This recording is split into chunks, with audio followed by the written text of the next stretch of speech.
നമസ്കാരം കൂട്ടുകാരെ, രാജേഷ് കുമാറാണ്. കൂട്ടുകാരെ, ഈ നെഗറ്റീവ് ആൾക്കാരെ എങ്ങനെ തിരിച്ചറിയാൻ പറ്റുമെന്ന് അറിയാമോ നിങ്ങൾക്ക്? എനിക്ക് എൻ്റെ ജീവിതത്തിൽ നടന്ന സംഭവങ്ങൾ വർഷങ്ങളായിട്ട്. അപ്പോൾ ഞാൻ രാവിലെ നടക്കാൻ പോകുന്നൊരു വ്യക്തിയാണ്. അപ്പോൾ സ്ഥിരം ഞാൻ ചായ എടുക്കുന്ന സ്ഥലമുണ്ട്. അവിടെ സ്ഥിരം ഒരാൾ, എൻ്റെ ബന്ധുവൊന്നുമില്ല, കണ്ട് പരിചയമുള്ള ആൾ, പണിക്ക് പോകുന്നില്ലേ? ഞാൻ പറഞ്ഞു, ചേട്ടാ ഞാൻ പൊയ്ക്കോളാം. ഈ വ്യക്തി വർഷങ്ങളായിട്ട് ഒരു പണിക്കും പോകാത്തൊരു വ്യക്തിയാണ്, എനിക്കറിയാതെ. ഞാൻ പറഞ്ഞു, ചേട്ടാ ഞാൻ പൊയ്ക്കോളാം. ശരി, 10 ദിവസം എവിടെ ആയിരുന്നു? ഞാൻ പറഞ്ഞു, 10 ദിവസം അവിടെ ഇല്ലായിരുന്നു. ആ, എവിടെ പോയിരുന്നു?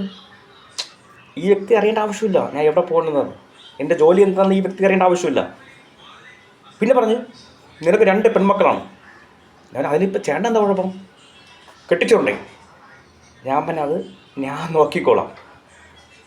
ഇപ്പോഴേ സേവിങ് വേണം. നീ ഒരു ജോലിക്കും കൂലിക്കും പോകാതെ എങ്ങനെ പെൺകുട്ടികളെ കെട്ടിച്ചുവിടും?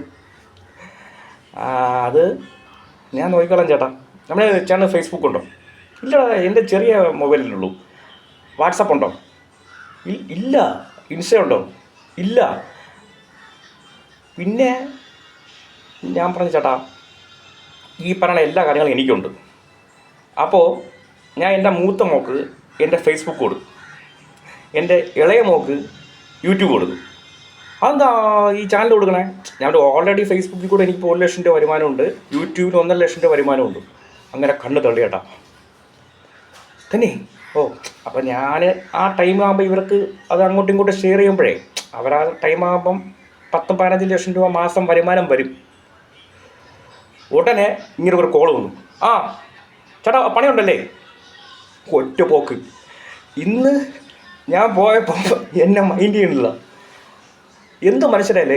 ഇപ്പം നമ്മളെ പേഴ്സണൽ കാര്യങ്ങൾ അത് നമ്മൾ മാത്രം അറിഞ്ഞാൽ മതി.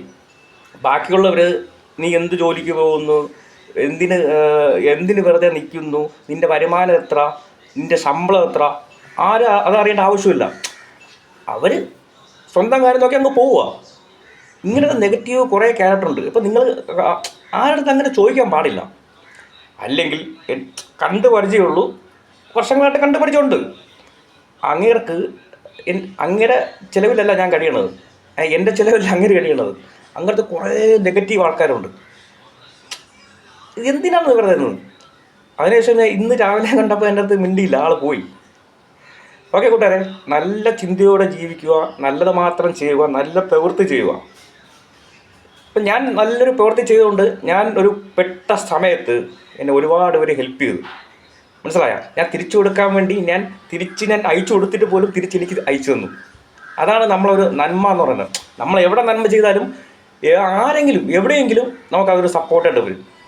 Okay, happy Sunday.